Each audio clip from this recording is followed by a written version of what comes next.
Hi అండి, welcome to my channel. అందరూ ఎలా ఉన్నారు? బాగున్నారా? నేనైతే చాలా బాగున్నానండి. మీరు కూడా బాగుండాలనేసి మనస్ఫూర్తిగా అయితే కోరుకుంటున్నాను. ఇంకా ఈరోజు వీడియోలో అయితే వెంకటేశ్వర స్వామి వారికి ఎంతో ప్రీతికరమైనటువంటి యాలకుల మాల ఏ విధంగా తయారు చేసుకోవాలన్నది అయితే మీకు ఈ వీడియోలో అయితే షేర్ చేస్తున్నానండి. వీడియోని అయితే ఎక్కడ స్కిప్ చేయకుండా అయితే చూడండి. ఫస్ట్ టైం కనుక మన ఛానల్ని చూస్తున్న వాళ్ళు ఎవరైనా ఉంటే మన ఛానల్ సబ్స్క్రైబ్ చేసుకొని పక్కన ఉన్న బెల్ ఐకాన్ని క్లిక్ చేయడం ద్వారా నేను ఏ వీడియో పెట్టినా మీకు నోటిఫికేషన్ రూపంలో అయితే వస్తుంది. ఇంకా ఈ రోజు వీడియోలో అయితే యాలకుల మాల ఎలా తయారు చేసుకోవాలి, స్వామివారికి ఎలా అలంకరించాలి అనేది అయితే మీతో షేర్ చేస్తున్నానండి. ఇంకా యాలకుల మాల కోసం యాలకులు ఎన్ని తీసుకోవాలి, ఏ దేవుళ్ళకి వేయాలి, ఎప్పుడు వేయాలి అనే విషయాలు కూడా అన్నీ మీతో ఈ రోజు వీడియోలో అయితే షేర్ చేస్తానండి. యాలకుల మాల అయితే కొత్త ప్యాకెట్ అయితే తెచ్చుకోవాలి, ఎందుకంటే మనం ఇంట్లో అయితే వాడకూడదండి.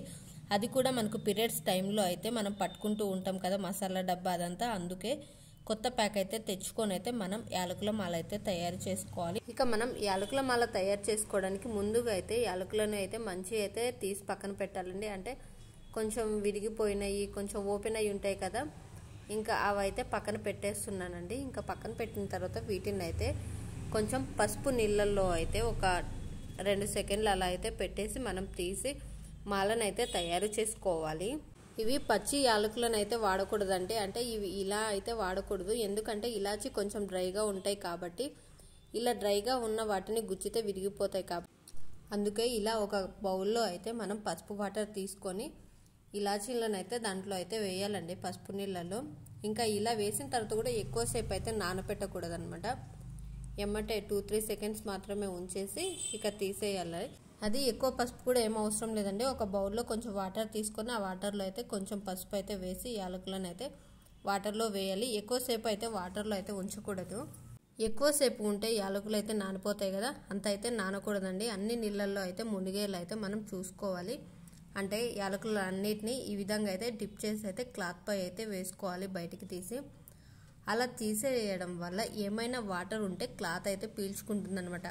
ఇక మనం వాటర్ నుంచి తీసిన తర్వాత ప్లేట్లో పెట్టామంటే ఆ తడ అలానే ఉండిపోతుంది. ఆ రకంగా కూడా ఉబ్బిపోయి విరిగిపోతాయి కాబట్టి వెంటనే పసుపు వాటర్లో నుంచి అయితే క్లాత్ పై అయితే వేయాలి. ఇంకా యాలకుల మాల తయారు చేయడానికి అయితే తెల్లదారాన్ని అయితే 2 లేయర్స్గా అయితే తీసుకోవాలండి. ఇంకా 2 పొరలుగా అయితే తీసుకొని ఆ తెల్ల దారానికి పసుపు అయితే రాయాలన్నమాట.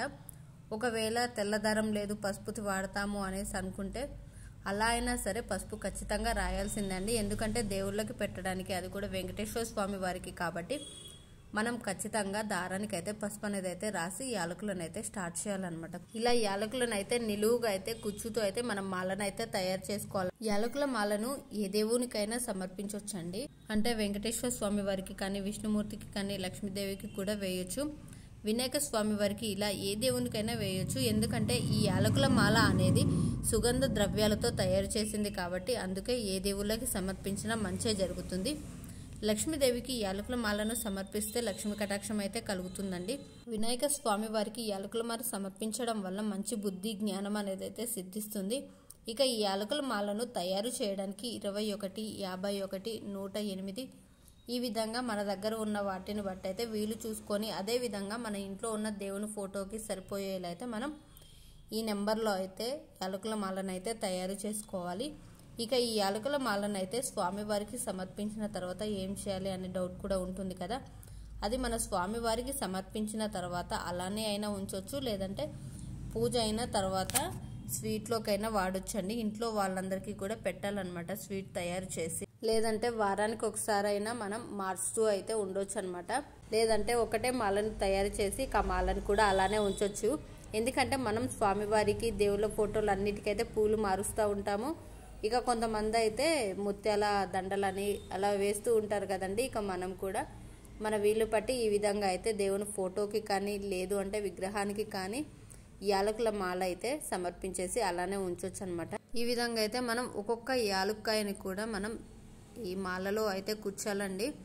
ఇక కరెక్ట్గా నేను 21 యాలకులను అయితే మాలగా అయితే తయారు చేశాను. ఇంకా ఇంట్లో వెంకటేశ్వర స్వామి వారి విగ్రహం ఉంది, ఆ విగ్రహానికి మనం పెడదాము అనేసి అయితే నేను మాలను అయితే తయారు చేస్తున్నాను. ఇంకా బాగలేని వీటిలో నానిన తర్వాత కొంచెం ఓపెన్ అయినవి కూడా ఉన్నాయండి యాలకుల మాలకి. ఇక అవి పనికిరావు కదా, కొంచెం ఓపెన్ అయినవి విరిగిపోయినటువంటి అవి అయితే పక్కకి తీసాను. ఇక తీసి ఈ విధంగా అయితే యాలకులన్నిటికీ అయితే గంధము కుంకుమతో అయితే బొట్లు అయితే పెట్టాలి. ఎందుకంటే మనం దేవుళ్ళకి పెడుతున్నాం కాబట్టి ఖచ్చితంగా ప్రతి ఒక్క యాలకులకు కూడా మనం కుంకుమ బొట్లు గంధముతో అలంకరించాము అంటే చూడడానికి కూడా చాలా బాగుంటుంది కదా. ఇంకా మన ఇంట్లో కూడా పాజిటివ్గా ఉంటుంది. ఇక మనం ఆ మాలని వెంకటేశ్వర స్వామి వారికి అలంకరించడంతో మనసు కూడా చాలా ప్రశాంతంగా అనిపిస్తుందండి. ఇక ఈ విధంగా కుంకుమ బొట్లు గంధంతో అయితే అలంకరించాలి.